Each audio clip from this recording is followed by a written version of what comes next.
benvinguts als col·loquis de la Societat Catalana d'Història de la Ciència. En aquest cas, estem en el cicle de col·loquis celebrant el 30 aniversari de la Societat Catalana d'Història de la Ciència, un grup de col·loquis organitzat per Pep Simón i Alfons Zarzoso. Aquest és el tercer seminari. El primer va ser el col·loqui de Marcos Cueto, després varen tindre a Marta Lorenzo.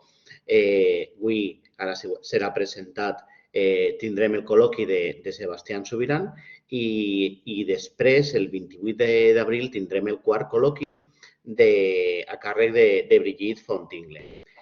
Per tant, bé, és un plaer comptar amb aquest grup de persones per a reflexionar sobre la nostra disciplina i li dono la paraula a Josep Simón per a presentar el col·loqui d'avui i el conferenciant. Moltes gràcies. Sí, doncs molt breument agrair a Sébastien la seva disponibilitat per a participar en aquesta sèrie de seminaris dels 30 anys de la Societat. Sébastien, des de fa poc, és el director del Jardin de Ciència de la Universitat de Strasbourg, institució on ha treballat ja des de fa moltíssims anys. Ell ha sigut fins fa poc també vicepresident d'una associació que potser no tots conegueu, que és la AMCI, l'Associació Francesa de Museus i Centres de Ciència, Tecnologia i Indústria, que reuneix, és una xarxa d'espais professionals i institucions professionals al voltant del patrimoni, i el coneguereu més aviat com a president d'Universeum des de fa ja un bon grapat d'anys, des del 2017, on desenvolupa una tasca molt important al voltant de les col·leccions universitàries i que és una associació molt important per a tot el treball que fem de recuperació i de desenvolupament de col·leccions i que en el seu origen tingui un nucli molt fort focalitzat en col·leccions científiques, però inclús s'ha anat eixamplant i cada vegada ha tingut conferències més amples i amb participació de col·legues inclús que treballen en col·leccions universitàries d'altres àmbits, d'altres àrees del coneixement. Universeum celebrarà la seva propera conferència a Brussel·les, està prevista en juliol de 2022. I, en paral·lel, Sébastien, que ha fet recerques al voltant de la teoria de la física i les ciències de la Terra, però que té una part molt important de la seva feina, no només professional i institucional, sinó també com investigador al voltant del patrimoni, de la recuperació i investigació del patrimoni científic. Avui ens donarà la visió de cap a on van les línies i les tendències en aquest àmbit tan fonamental per a la nostra disciplina. Please, Sébastien, you are very welcome and I give you the word. You can start with the talk. Thank you very much. Well, thank you very much. Thank you for inviting me to this seminar to celebrate the 30th anniversary of your History of Science Society of Catalonia. It's a great pleasure for me as I have dear friends, as you understood, because I was chatting with Javier, and I had the opportunity to come and visit you in Barcelona a long time ago, too long time ago, and it was a real pleasure. But of course, to exchange with colleagues there during the annual conference, especially with Alfonso, and so thank you very much for inviting me. So in my presentation, what I would like to discuss is to try to understand the relationships between heritage professionals and mainly academic heritage professionals, curators, and the relationships with academic social studies of science researchers. And I will try to do it since the 1980s to draw perspectives for new directions and to renew the link between academic research and curating projects. So that's, but just to precise that by academic heritage, I mean all documentary materials that are related to the building and transmission of knowledge, scientific knowledge within universities, and includes, of course, paper archives, books, but also objects, instruments, and buildings. Reflections there will be driven by two different sets of questions. How do social history of science contribute to the raising attention put on preservation of scientific archives and historical artifacts? How did it renew the way museums display scientific knowledge to the public? How do museums mobilize social history of science to deal with social and political issues? And my second set of questions, on the other hand, is how did curators and archivists contribute to renew research in social history of science? And what kind of new historical researches can be fostered by looking at the museum collections, exhibitions, and historical object in itself with a multi-layered, stratified, and inner evolution? So those two questions mainly drive my narration today, but I would like to start with three statements, and this is how I will articulate my presentation. The first statement is that the university, starting in the 1980s, university heritage became a focus of attention due to the alert raised by curators in various universities in Europe and worldwide.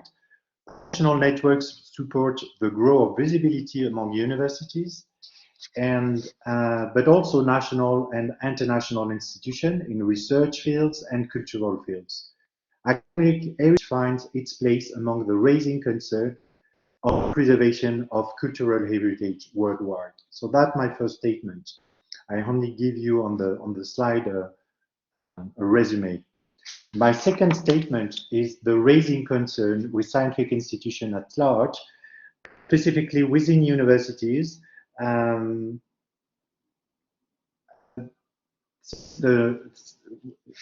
This raising concern is connected to the new regime of knowledge production, characterized on the one hand by the evolution of their governance and a drop of their state fundings starting in the 1980s. On the other hand, on the emergence of a risk society in which science is more and more mobilized, but also more exposed to public controversy. And my third statement would be that concomitantly, history of science research field. Sorry, I made a mistake in my slide. Sorry, it's field, not find. A strong epistemological mutation and played a fundamental role in preservation of historical materials, and social studies of science is still accompanying today heritage preservation and the curation of scientific knowledge. So that will be my introduction with those three statements and two sets of questions. As you may all know, universities were among the first institutions to collect objects systematically and for a specific purpose. Maybe the first, if we think of the botanical gardens, and then the Ashmolean, the one you have on the slide, which is considered as the first museum institution worldwide. No one knows exactly how many museums and university collections can currently exist in Europe or all over the world. You can have the UMAC database if you want to check, but if you stay in Europe, Germany alone has more than 300 public higher education institutions, France about 150, Poland 120. So I will not go there on the list, but all those institutions, all those countries, and in Spain also, all those universities, some dating from the late 19th century, early 20th century, had a set of museums and collections. Some universities, like the one whose man Marta Lorenzo is in charge. The Natural History Museum and History of Science in Lisbon have the national status. So we have university museums that are national museums. You also have the National Museum of Architecture at the Polytechnical University of Madrid, or the Norwegian National Museum that belongs to the University of Bergen. If you consider university museum and collections, their diversity and number are striking. In addition to this variety of museums, collections, European universities also house listed historic monuments, castles, planetarium, aquarium, science centers, contemporary art centers, and it should also be noted that 2 universities in Europe are classified as World Heritage by UNESCO. University of Alcalá de Henares in Spain and University of Coimbra in Portugal. And finally, universities are located in World Heritage sites like the one in Strasbourg, which is located in the Neustadt, the German city that was built in the 19th century, which has been classified as World Heritage by UNESCO in 2017. So to make it clear, universities are part of an invaluable cultural heritage. It seems, however, that this statement is not necessarily a common share, that people disagree that we do have wonderful heritage, but they just don't know about its existence. Most of it being inaccessible to the public, and for scientists, sometimes it's just good old stuff and that it can also cannibalize and reused for new experiments. So apart from stars like the Ashmolean Museum in Oxford, the visibility or role in the museum community seems still today marginal. Another indication of a weak recognition in the public space is the disconcerting indifference in which certain museums are closed. In France, for instance, museums with exceptional collections are now closed to the public, especially dedicated to history of medicine. Pétrière, Musée du Pétrin in Paris, those collections were put in boxes 5 years ago, and the rooms used for faculty administrations. Yet, one should not be surprised of this kind of disappearance, because most of those museums and collections are strongly connected to the history of the university, and especially to research activities and teaching activities.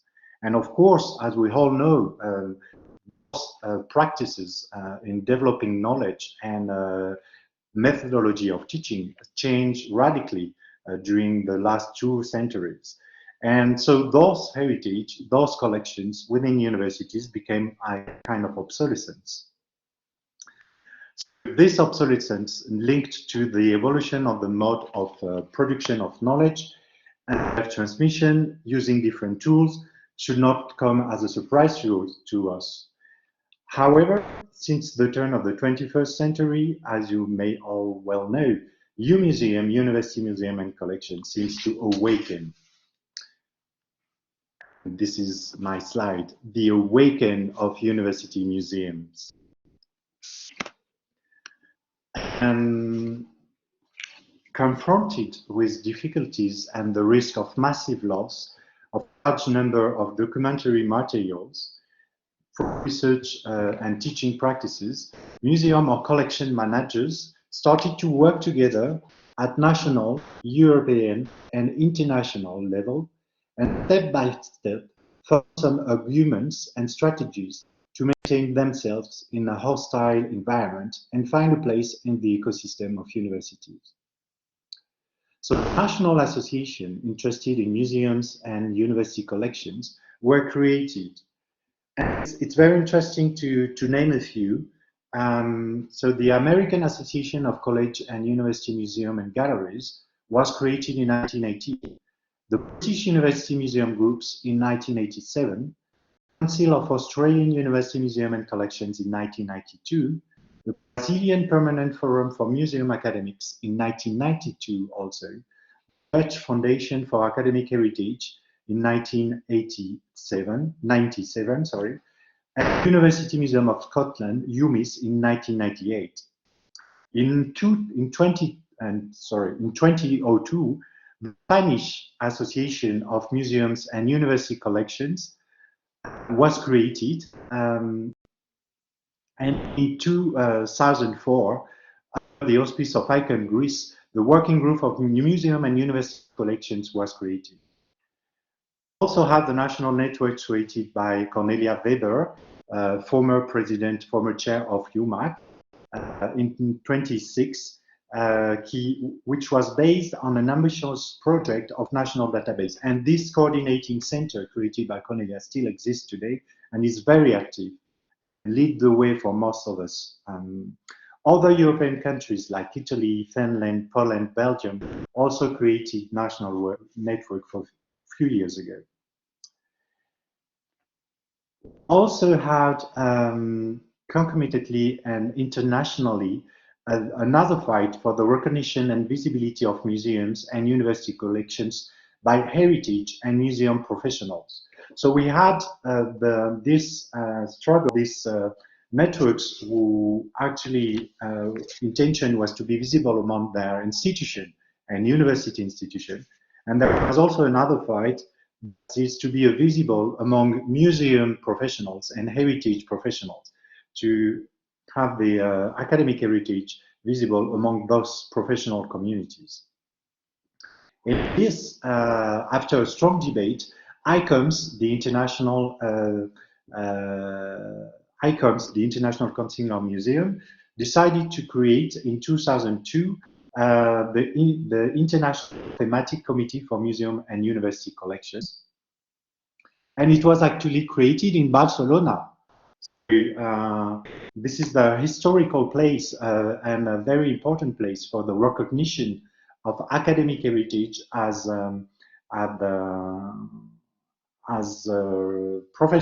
towards professionals from museums and heritage communities. So this creation means the recognition of a distinct and official identity of university museum as museums by the world's largest museum organization. And you know that Marta is the actual chair of UMAC, and as she was the previous speaker of this seminar, and she's very proactive.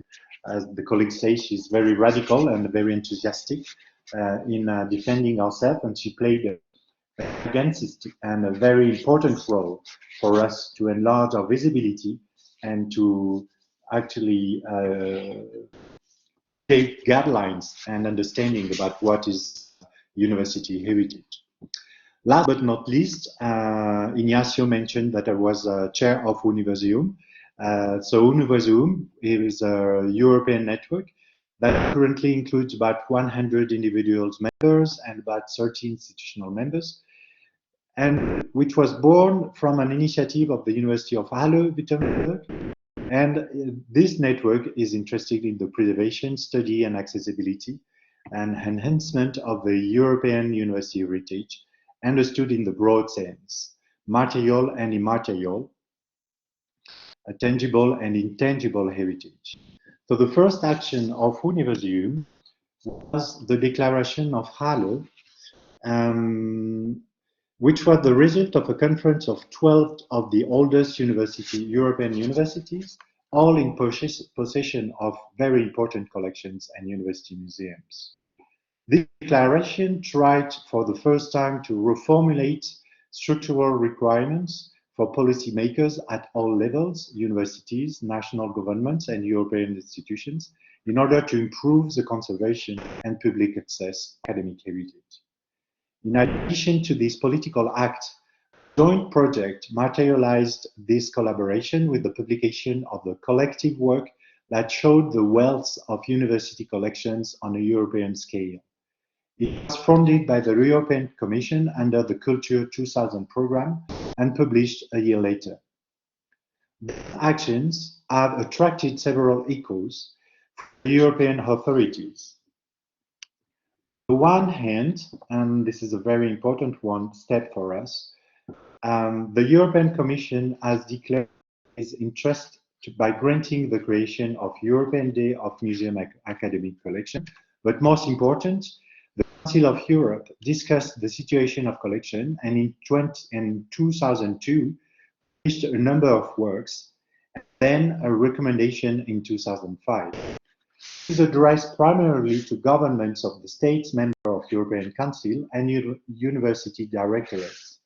These documents contain specific recommendations concerning policies, legislation, governance and management, financing, accessibility, professional training, research, awareness, raising relations with local authorities, and international cooperation.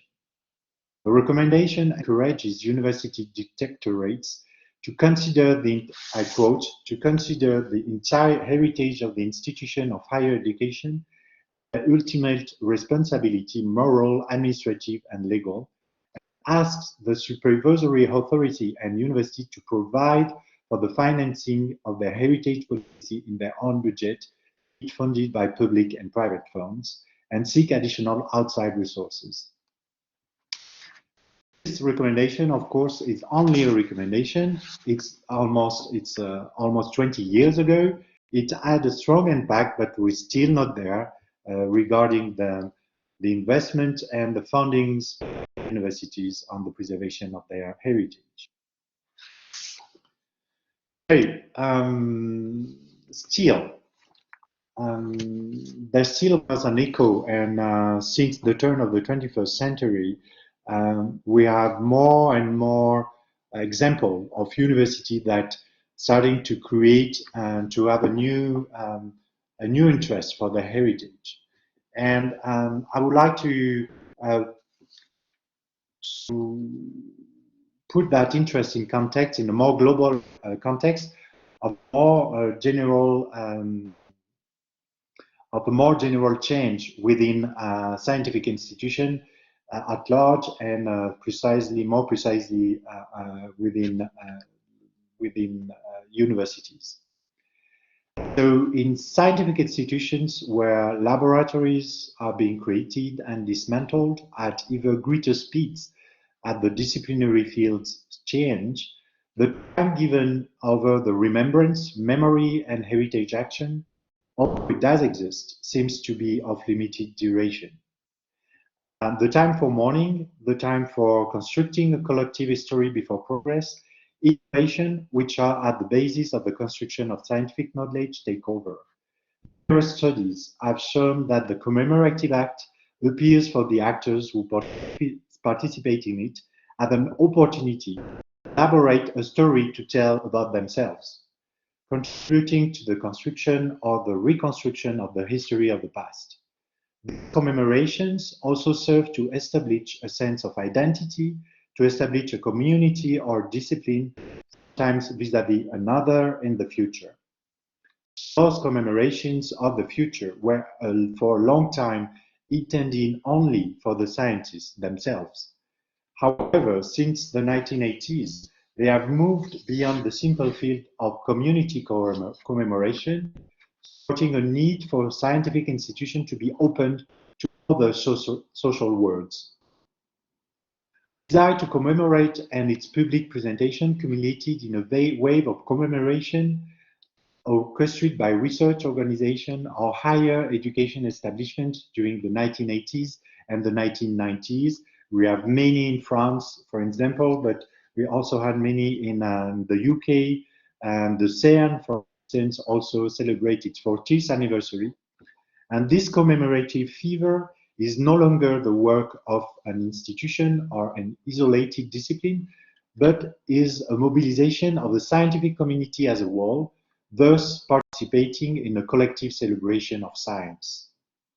Studies in the history of science devoted to this period not only participated, as I would say afterwards, to this celebration, commemoration, but also pointed to a change of regime at work in the modes of production of scientific knowledge, developed by the disengagement of the state, a retreat from fundamental research in favor of technosciences, more violent international competition, also growing mistrust of public opinion with regard to the impact of scientific knowledge on society.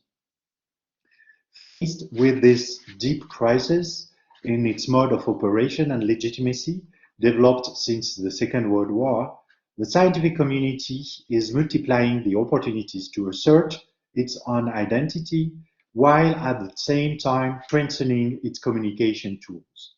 Thus, commemoration fever is associated with the rise of a communicational activity in scientific institutions intending to legitimate the choices made and to build a future for itself.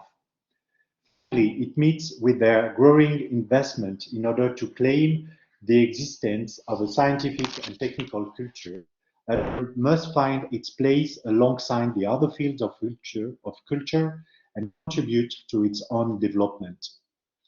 3 pillars: commemoration, communication, and scientific and technical culture support the phenomenon of heritage development that has been underway in scientific institutions and universities since the 1980s.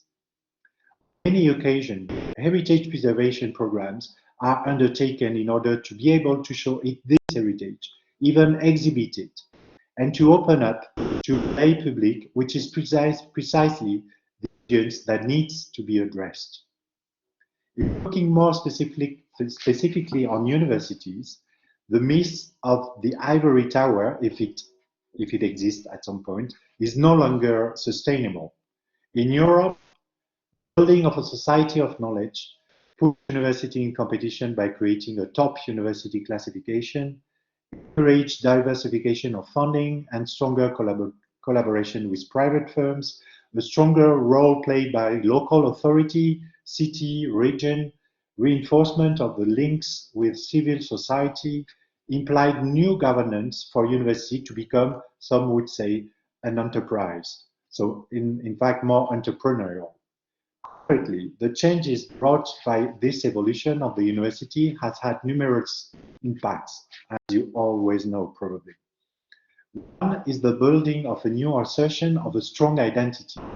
In Strasbourg, for instance, this process involved the fusion of 3 universities to one single University of Strasbourg.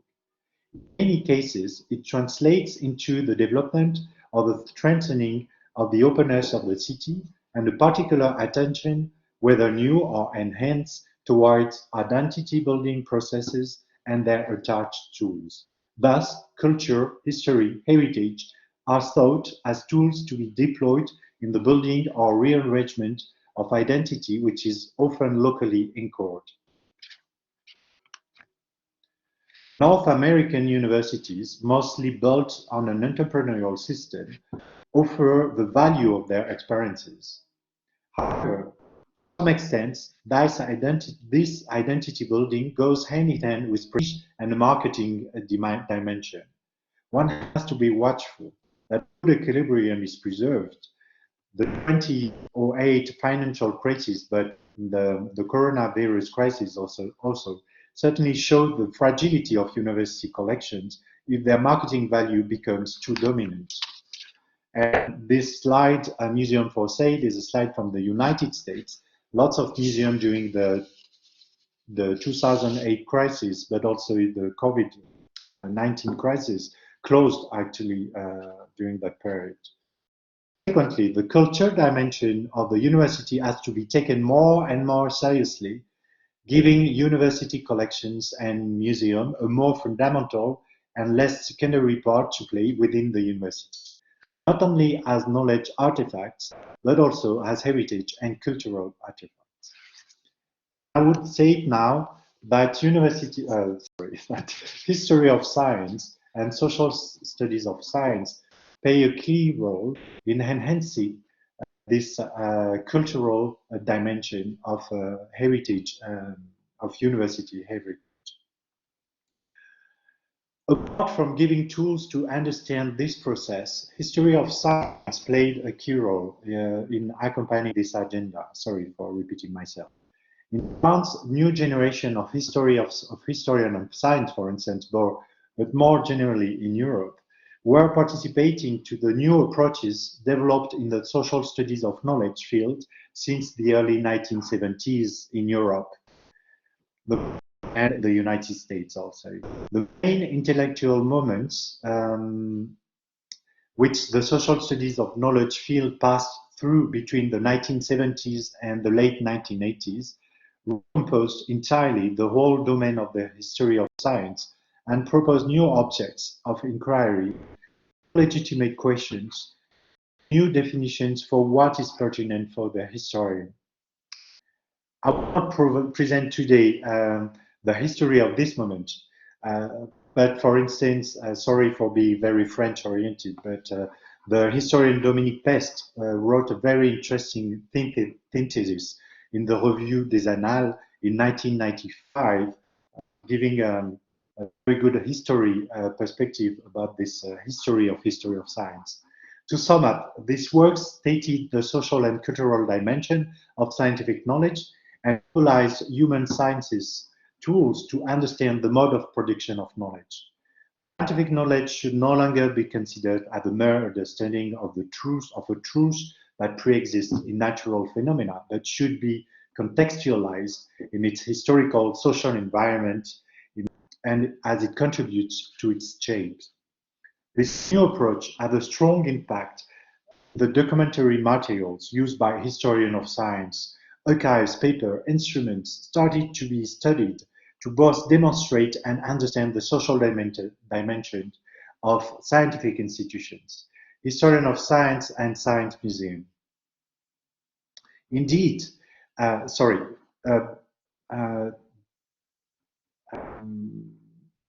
it both demonstrate this. Sorry, I just misstated my lines. This new approach had a strong impact in the documentary material used by historians of science. Archives, paper, instruments started to be studied to both demonstrate and understand the social dimension of scientific practice.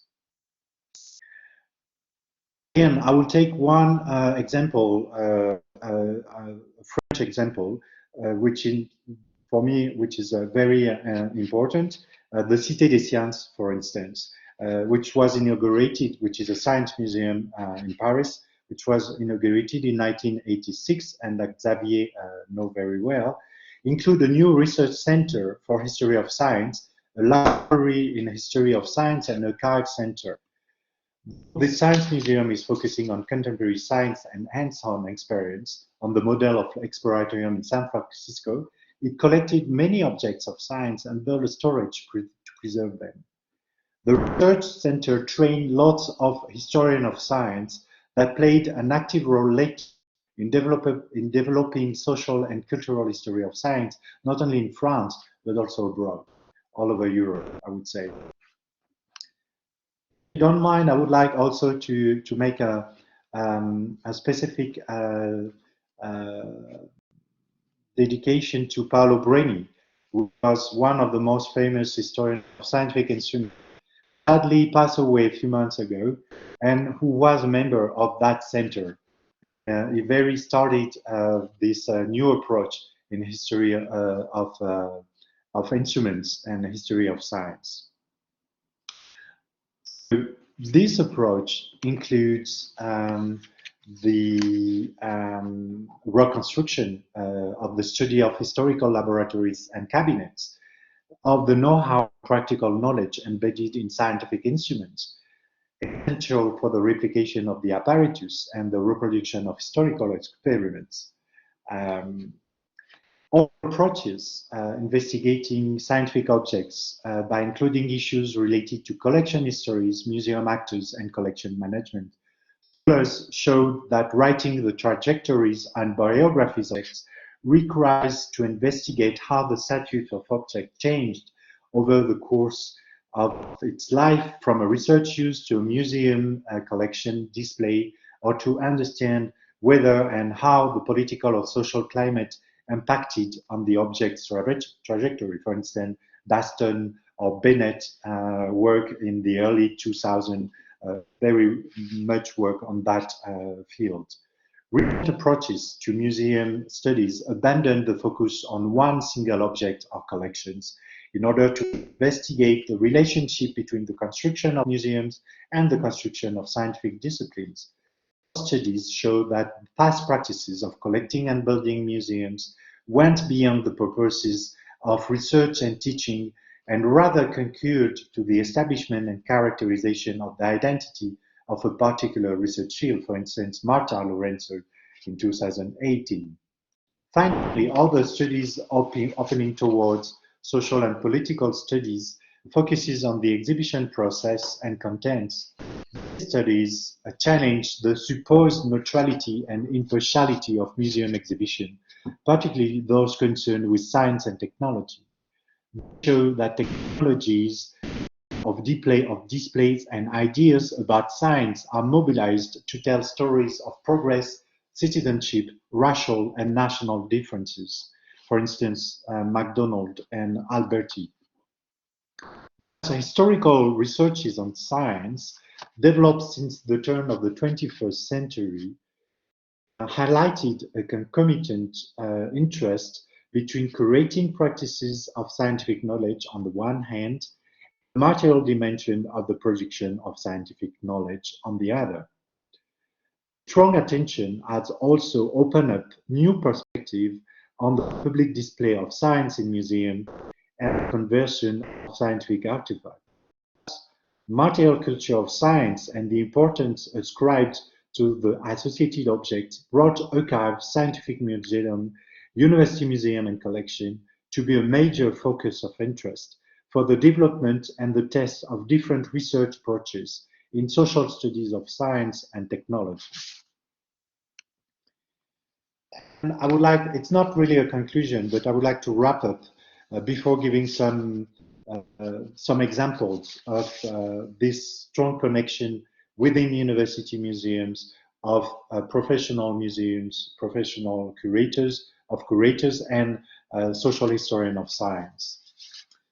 As I pointed it, heritage is a focus of attention by multiple actors belonging to various spheres of activity, including archives, museums, and scientific institutions.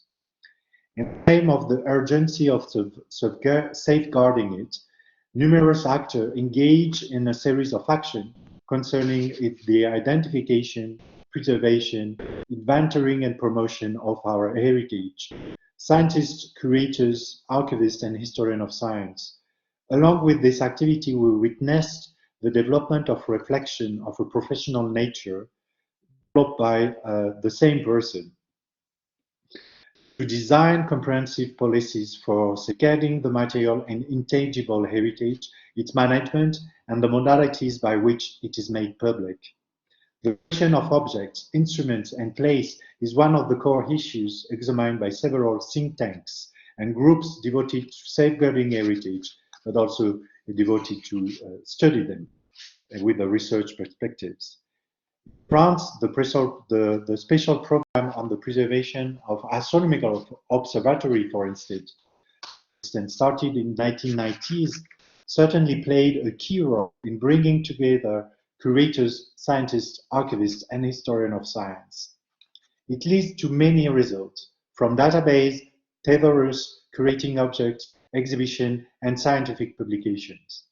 But the recognition of the importance of heritage and museum within academic institutions is accompanied by actions on the ground aimed at preserving and making them public, and promoting academic research designed to further understanding on them, to describe them, and to draw up a typology. Together, those actions contribute also to the development of our knowledge on what the heritage of universities encompasses. It also nourished the development of a research field on material culture. Indeed, scientific museum and collection are one of the main focuses of action and reflection in connection with university heritage. In Europe, this activity, which receives the support of European institutions, of various European institutions, including the European Commission, as I said, and the Council of Europe, promotes the university heritage as a significant part of the European cultural heritage and is emerging in various academic and professional fields. As I said, networks played a strong part. It's very important to point that out because collective action is always very fruitful. Concurrent proceedings, the creation of national and international databases, annual symposiums facilitated the structuring of a heterogeneous community of heritage professionals, museums, researchers, and academics.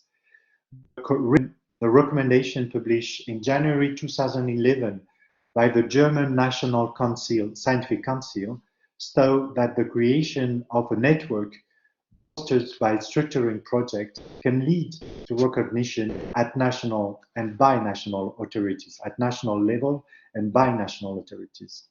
So I mentioned earlier the creation of the coordination center in Germany, and it helped to have this statement by this national research institution in Germany of the recognition of these university collections and museums as research tools. We also had in Germany the University of Göttingen that established a center for study of university heritage. Funding has been awarded by the university to create a professorship to direct the research of this center, but also support various activities, public display and preservation. The central custody was inaugurated, I think, a few days ago or a few weeks ago. Well, the news are not very good because the new dean of the University of Göttingen seems that the point of view, to have a critical point of view with a human science perspective of science, was too critical.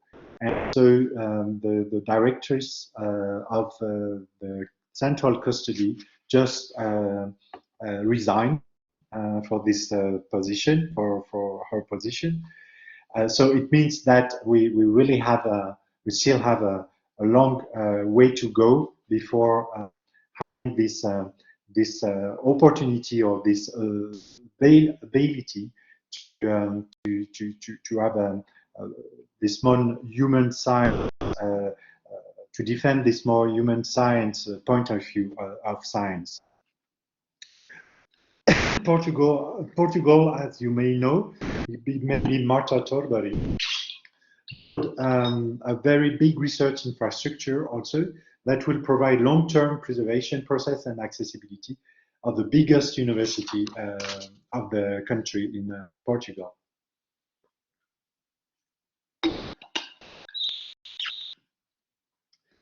And more, we have museum together with the University Museum that claim also their role as knowledge production place. The V&A in London, for instance, organized a few years ago a workshop on collecting institutions as center of knowledge production and research, exploring the specific role of museum that museums should play as a place of knowledge complementary to university. That's very interesting because as you may know, museum within university was very much a place of where knowledge was not only displayed but also was produced. So having this strategy for museums to be recognized as place of production of knowledge as well as universities is a very, I think, interesting dynamic that is for us. As you may know, also UMAC and Universeum are working hand in hand to promote the unique value of university museum and collection, to accompany the universities and their third mission, as we pointed it. University museum and collections are more and more part of a global dynamic around science and society policies, public engagement for science, scientific and technical culture, but also, as I mentioned, social studies of knowledge and material culture. Convinced that this commune development is of paramount importance for both communities and help to develop and experiment, on one hand, new creative perspective of scientific knowledge, and on the other hand, new teaching methodology and approach. And if you give me a few more minutes, if that's okay for you. Yes, go on, no problem. Okay, so there's lots of slides, but don't worry, it's very much a few examples of the illustration of social studies of science in new museums. So it's not one very good example. I think it's the Medical Museum in Copenhagen, with the strong connection between research center of medical history and a museum dedicated to medical history. And one of their last exhibition, which was called Mind the Gut, was very much in this new trajectory of studies that is interesting in the this new perspectives of the interest of the gut connected with the with intelligence. So it has a very nice perspective, and the creation is very much social history of science. But the whole museum is has this social history of science perspective. So if you didn't go there, then you really have to the opportunity to go to Copenhagen, then you should go there. So this is the main description of the exhibition.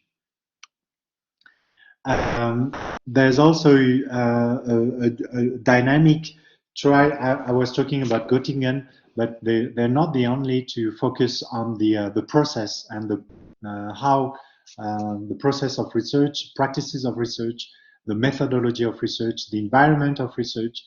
And for instance, in Ghent, they inaugurated 1 year ago, no, 2 years ago, because it was during 2020. They were I was supposed to go to the opening, but it was late March 2020, so the starting of the pandemic of COVID-19. And so the Ghent University Museum, it's called the Museum of Doubt, and we much want to focus on the research practices and process. Community Museum, it's more oriented with the raising concern with object-based teaching, and one of the example is the Interior Museum at Kelvin Hall in Glasgow. They develop a new infrastructure with storages and specific rooms where they are actually do some research on the objects, but also some teaching on the objects. So we had the opportunity to use it when we had in 2018 Universeum conference, and we actually made a workshop to enhance this use of university collections for teaching. And of course, and I think it was one of the points that was stated by Marta in her presentation, the post-colonial studies and how post-colonial studies can help us to decolonize our collections within universities. And one example is the example of the University of Aberdeen, which returned the Benin bronze few years ago. I think it was 2 years ago, which was discovered by chance within the storage of the university. And last but not least, environmental studies, in which social studies of science are very much involved, are also a concern and are part of the scientific project of the Porto Museum. As you may know, the University of Porto are starting a big renovation process of its natural history museum, and started with a gallery of biodiversity, and were very much inspired by work of social study of science on environment. And I think that's it. Thank you very much for your attention. And I'm very happy to answer your questions if you have any.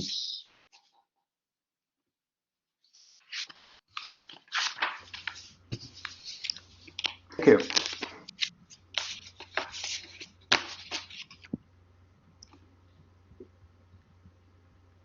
Yes, many thanks, and time for questions. from the audience, please.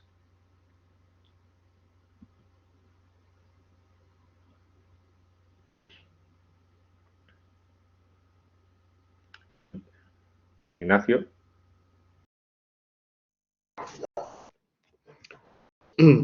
Thank you very much, Sebastian, for your very interesting talk and the large number of references and books you show us. In fact, I copy the title of some of them that I didn't know. The talk was about the many different challenges and applications and synergies and ideas to reinforce the role of university collections.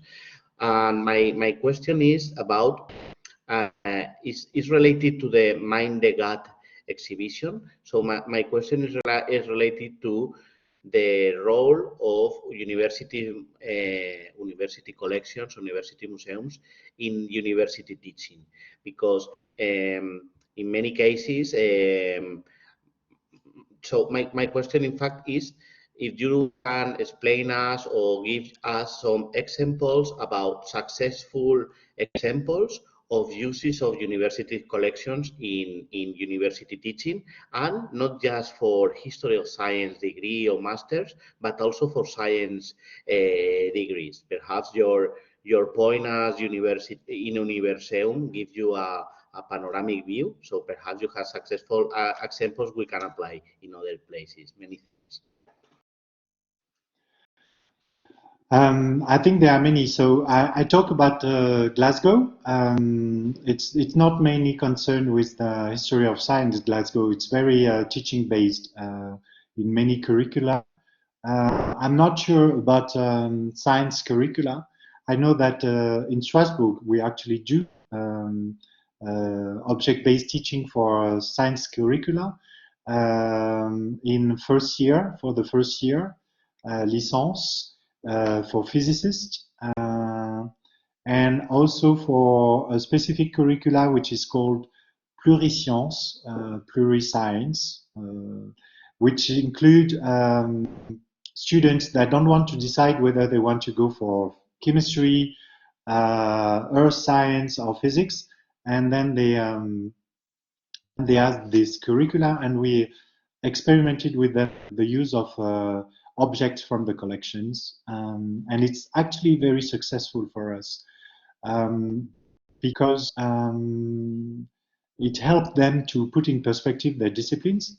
So it's very much connected to to our conviction that historical perspective is helpful for scientists if they want to, and especially for students who study science, if they want to better understand what they are learning, because it helps them to materialize the knowledge. It's not only intangible knowledge, it started to be concrete, connected to the history of the object, of the discipline, connected also in the history of the university, because in Strasbourg we're using objects that are directly connected to the history of the university. But there's also the University of Oxford and Cambridge, which very much experiments the object-based teaching, and they were very keen to do that, because it was very much when there was this high raise of the fees within the UK universities. So university collections really have to find a new way to develop new curricula to get more money from the students' fees from the universities. So the UK was very strong in that, but I would say lots of universities in Germany also started to deploy that. In Netherlands, the University of Amsterdam, I know, and we started to develop. As you may know, there is a working groups which is not connecting to that exactly, but which is connected to digital initiatives. But they applied for Erasmus Plus project, and we partner of this Erasmus Plus project, and the project is to to survey the different practices in object-based teaching and methodology, and how to develop collective tools to enhance these practices, especially digital tools that we can share among different universities in Europe.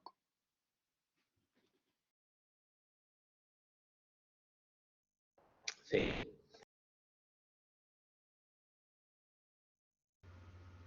Endavant, Xavi, quan vulguis. Hi, thanks. Well, thanks, Sebastian. That was great. I enjoyed it very much, listening to you and all the points you made and the references you showed us. And I have two questions for you. One is connected with, I apologize for that, my own university, which is a very young one. It was established only in the late 60s, from the last century.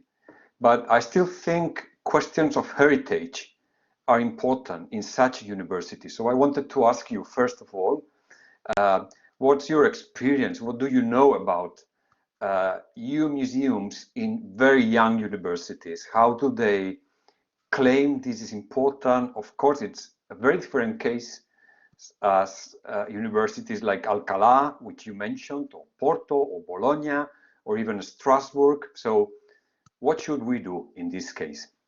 And the second question has to do with the last slides you showed us.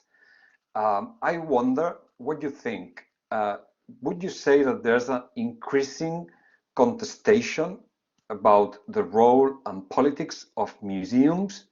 You mentioned the case of Göttingen.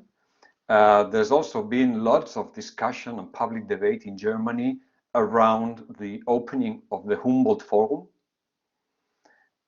in the center of the city, which is based in an imperial building.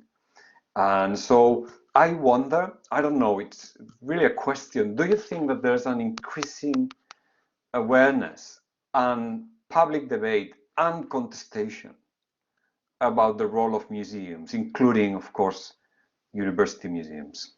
Thanks a lot. Thank you, Javier, for your questions and your comments. Thank you very much. Regarding the, I think it's I very much focus, of course, in academic heritage, and as you pointed, with old universities, of course, and most of the case we have in Europe are from the late 19th, early 20th century. But what I also pointed is that the emergence of the interest for heritage is also very much connected to the necessity for the university to be more visible and to develop this third mission to engage with society, to engage with the public, a different public, to engage also with the enterprise. And museum, whether it is for preserving heritage, but or any cultural place, any cultural institution with the university, could be a showcase for the university and an open gate that connects university with the inhabitants around the university. I know that this cultural dimension is becoming more and more also a criteria for students to come to the university. So one of the thing we're trying to do with Marta, but it's really trying to do. It's not you know, very strong at the moment, but still is to how can we lobbying and define criteria to have to include within the evaluation of universities this third mission in all the, you know, the contests we have at national, the Shanghai classification of universities and so on.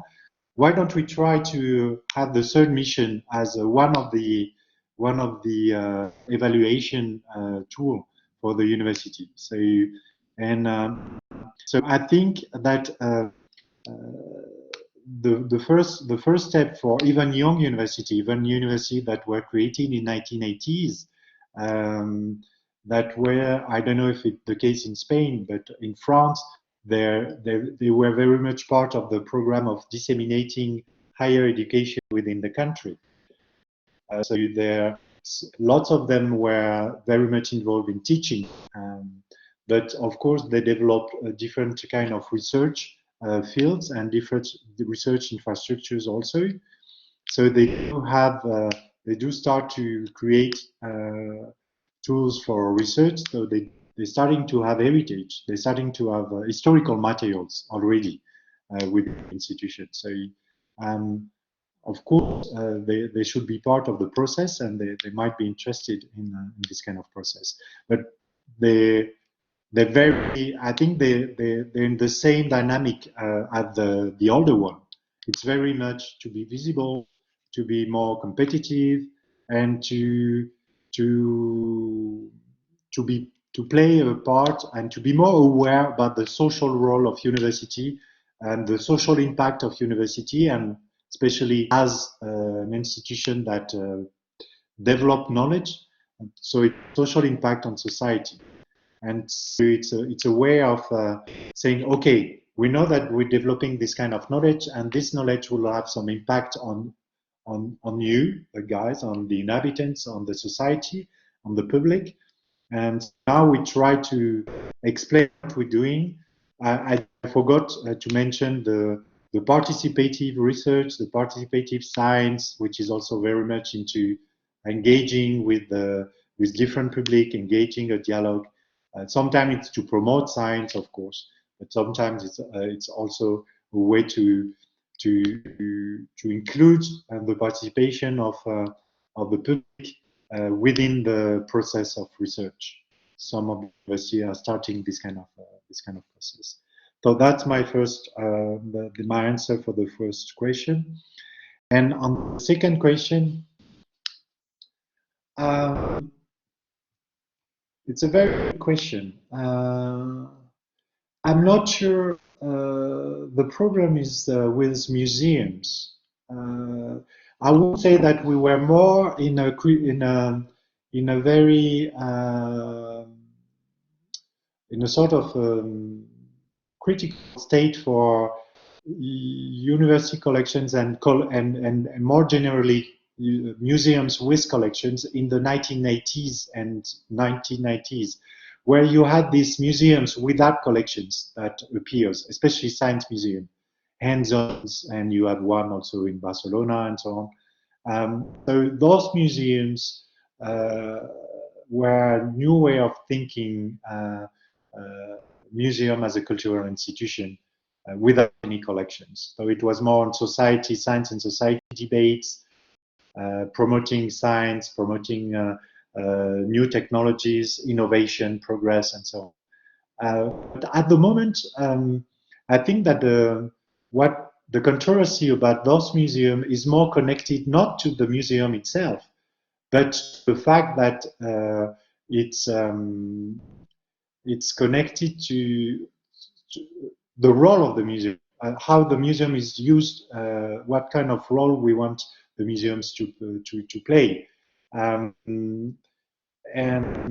so it may bring with a contest, but what I do like with museum is that it can be, as you're probably very well aware, that of course museums are very national, very good tools to state political ideas, national ideas, and Humboldt in Berlin was very much a kind of denial of this difficult history for the Berliners, the East Germany, and so they rebuilt. I think that the controversy was more on the rebuilding of the castle, of the imperial castle, rather than doing a museum, as I understood it. Regarding Göttingen, it's more it's the head of the university is not complaining about the existence of the museum. He is more complaining about the discourse that is of science that is within the museum, which is great because, as I mean, museums are very good for the building narratives, and that's why I do like, because sometimes maybe I'm a bit naive, but I've got some experience of university museum where you can experiment and you can be a bit more free about the narratives you can have on society, on science, on environmental issues. And this is what we're trying to do in Strasbourg. I don't know if we will succeed with the Zoological Museum, but for me it's very important that, for instance, when your national university, when your national museum, it's more difficult not to be in the mainstream of what you should think about environmental issues. You can also have another example of what I'm trying to say, because maybe I'm not very clear. For instance, I know that Estonian colleagues had a history museum within the University of Tartu, and there was no mention at all of their Russian history. And regarding what is happening now, I figure that there will be no Russian history within the. But it's interesting because they raised the question at some point, because they do have collections, of course, that were collected during the Russian times. And but it's very difficult for them to address this past. And I do believe that museums help also to build at some point these narratives, whether in a very strong political statement, but also it may help, as you well know, that history sometimes and heritage help the reflexive approach about history. So it helps to talk about it, and museums are a very, very good place to do that. Thank you.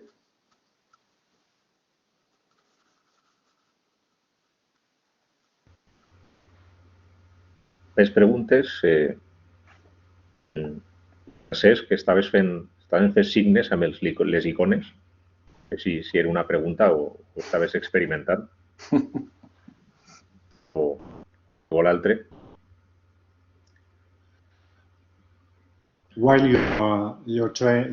maybe you have another question, but I've got another example that I like to use with my students about the political role of museums. It was in Singapore, and there was a museum dedicated to Asian history, history of Asia.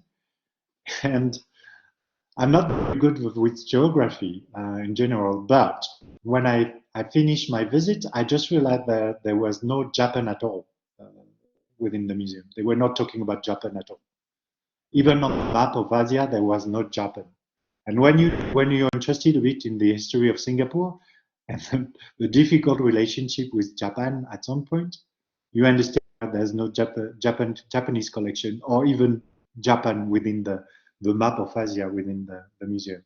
And for me, it was amazing, because I mean, those museums, and I think this is why I do believe that museum will still exist for quite a long time, because unfortunately they can also be very political tools, and they can support very nationalistic or very different kind of political program. It's also for this reason that in China there's an amazing rise of museum within China. So I mean, museums are very strong political tools to display and to disperse specific narrative about the history, but also to help building national identity and so on and so on.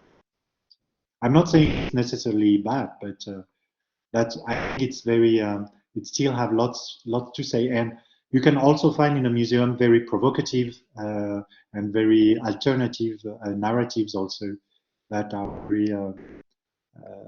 very progressive regarding society. So.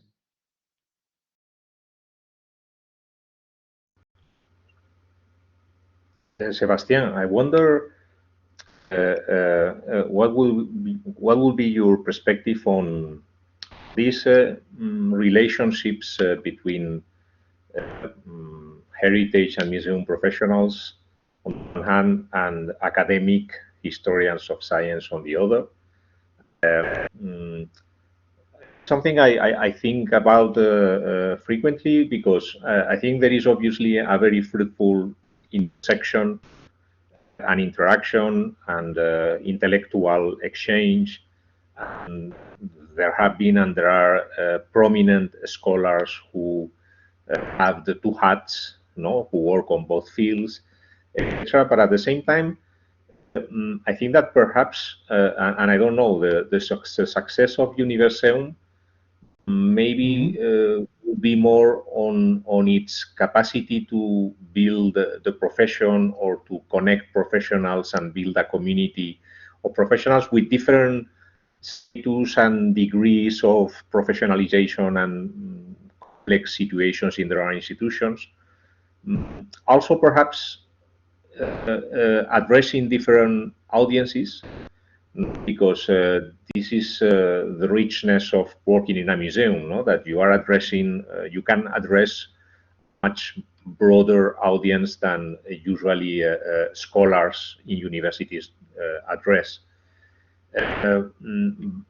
But I'm not sure how works this relation, in the sense that we have managed to have a material culture of science as a canonical concept and line of research within scholarly work. But at the same time, I think that historians of science have co-opted material culture of science, and I use the term co-optation in a negative way, in the same way as the Che Guevara face has ended in T-shirts, as a pop icon. Many historians of science can work very comfortably with material culture and claim that they do research on material culture of science without visiting a museum any time in their research career. I mean, they can work with images, with textual descriptions. This is already something very important, but I wonder if maybe museum curators at the end have been invisible technicians within the scholarly community of the history of science.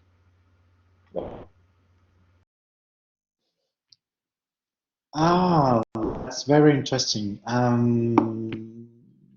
That's a good question. I'm not sure I do have an answer, but okay. First of all, because I'm a historian of science, as you're well aware, my perspectives are obviously completely probably I'm too much enhancing this connection, because me being an historian of science. But my feeling still is that if you take your example in Catalonia, you still have two big cities, Barcelona and Valencia, where you have a strong department of history of science, and they're very much connected with the question of academic heritage. Xavier, for example, they were also very much connected with the question of scientific archives.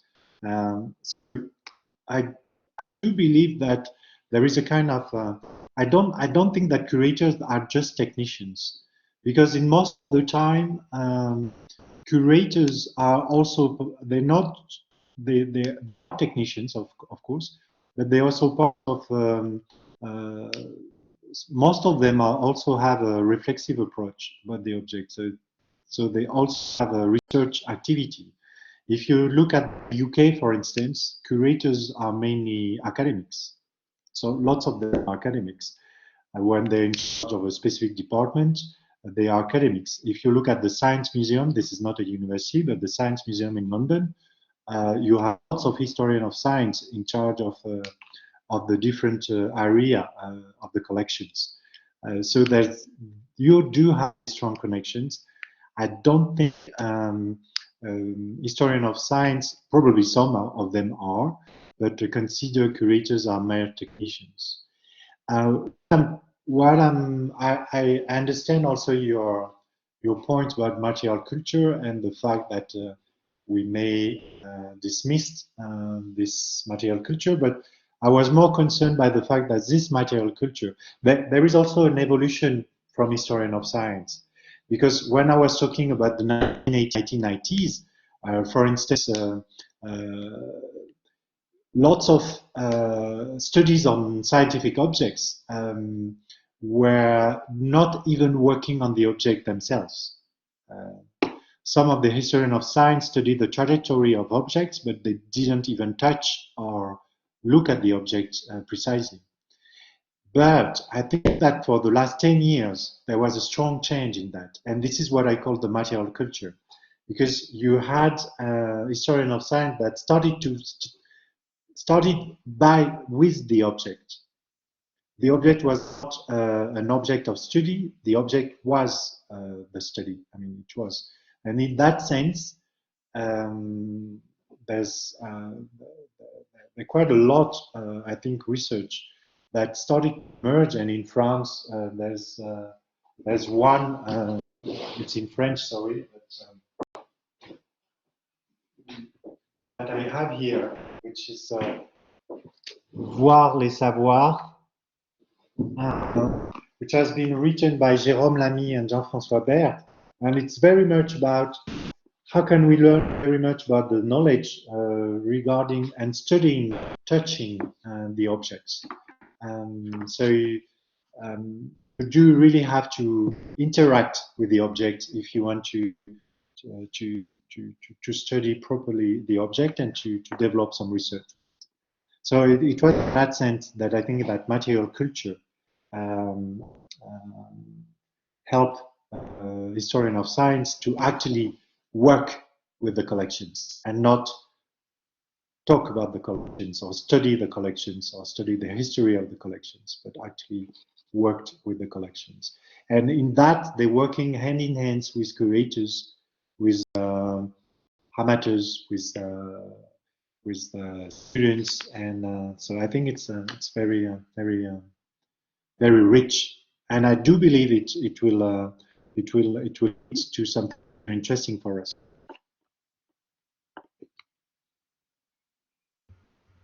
Thank you. Any more questions? Yes.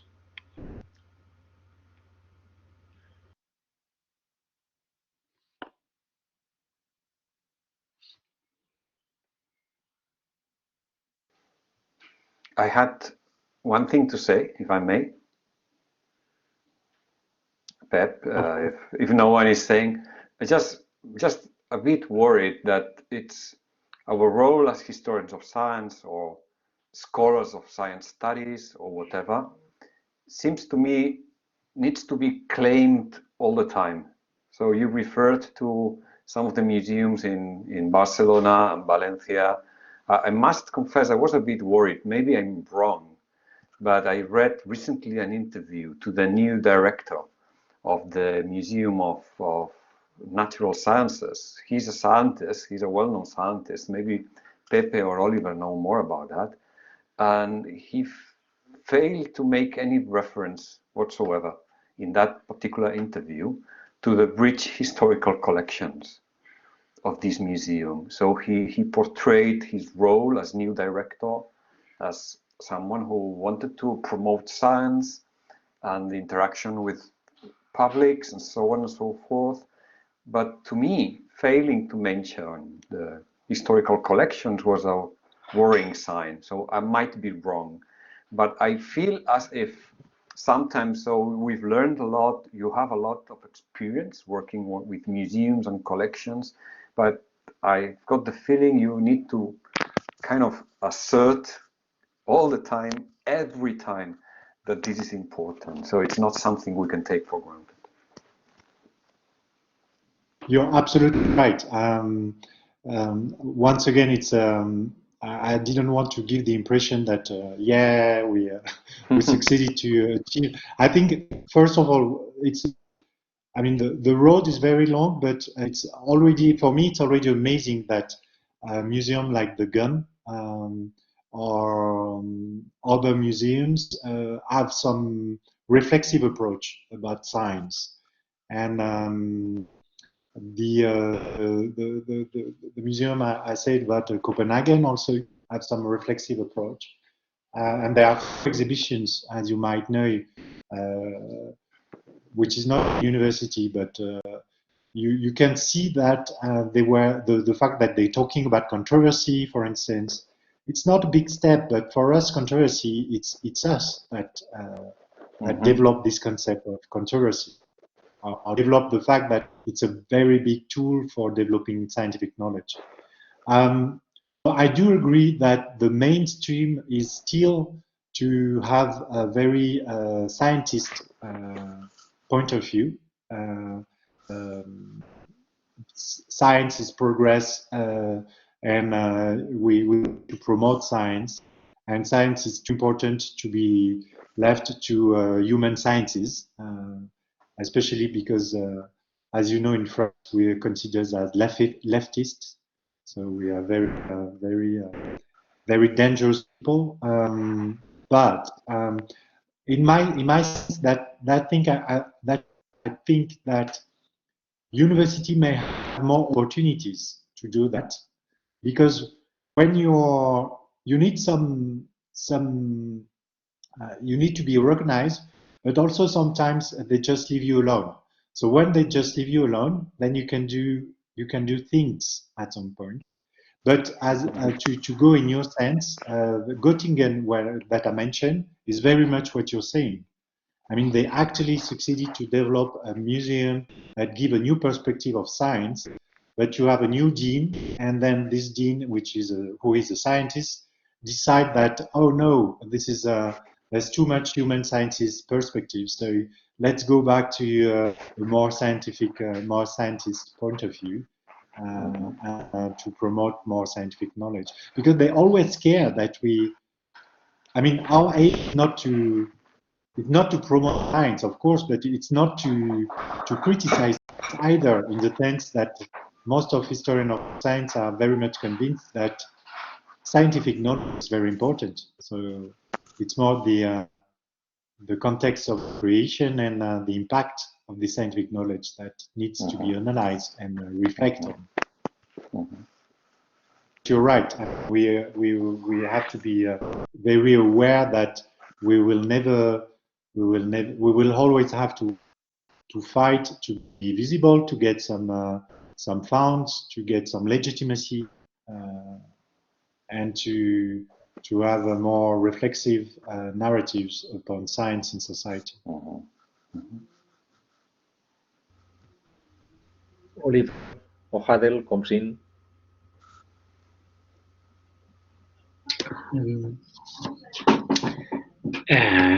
Good evening, and let me first say that I thoroughly enjoyed your presentation, Sébastien.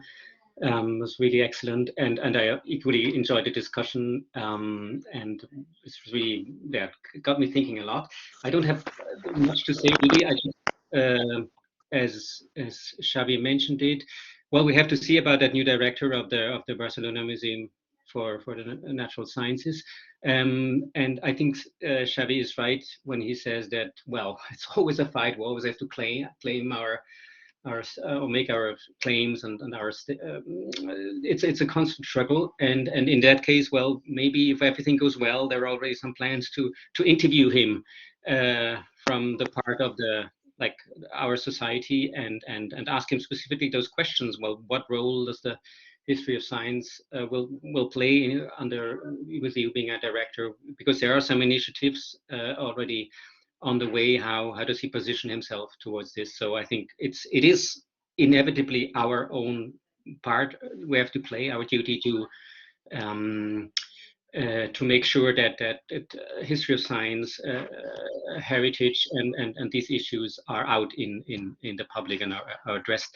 And my question is to you, Sébastien. I mean, this as you described so well, this movement for university collections and university museums is already decades old. And 15 years ago, I collaborated for a short while with Cornelia Weber, who was such an important person, I think, in getting all these, at least in Germany, to get that network together. And it's quite impressive. So I think this movement, whatever we want to call it, they were successful in convincing, well, the universities and even many politicians, well, this is worthwhile doing. We need these collections, we need to maintain them, we need to exhibit them.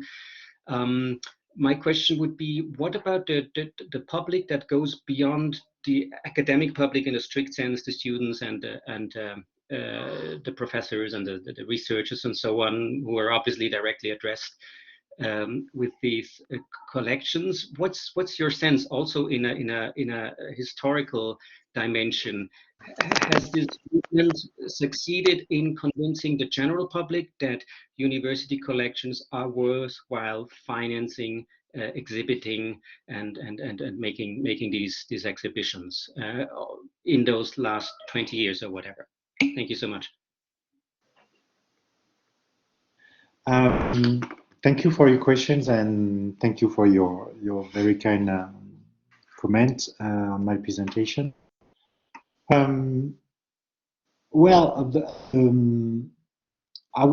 There's quite a lot of museums within Europe and within the United States, also within the world in general, that address mainly general public.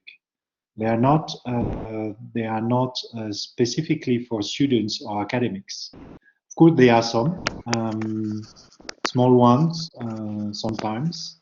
And of course, students and researchers may still use collections and may still enjoy the museums, but we have many examples where university museums are addressing general public. Of course, obviously, those who have a national statute. People doesn't necessarily understand that it's a university museum. So that would be my point, in fact. My main interest is not necessarily for people to understand that this is a university museum and it's very important to give money to the university museum, but it's more that for me, university museums are more a tool to recognize university as a whole as a cultural actor within the city. I think that's my main objectives. I don't really care if they understand that it's university museum, but I do care that they enter the university. So I do care that they come for within a place which will offer cultural perspectives, or which will participate to enrich the cultural, their culture, and more broadly the culture of the environment it is in. So that's me. It's very important. I don't know if I answer your questions, but historically, even the late 19th century university museum were not all of them again, but most of them were open to the public also. So it's amazing when you're looking at the history of university museum. They were very much integrated within the university as tools for teaching and research, but they were also already open to the public. But in that case, you're right, because they were mainly considered as scientific and pedagogical tools. So the main public was still the academics and the students, but there was already specific hours for general public.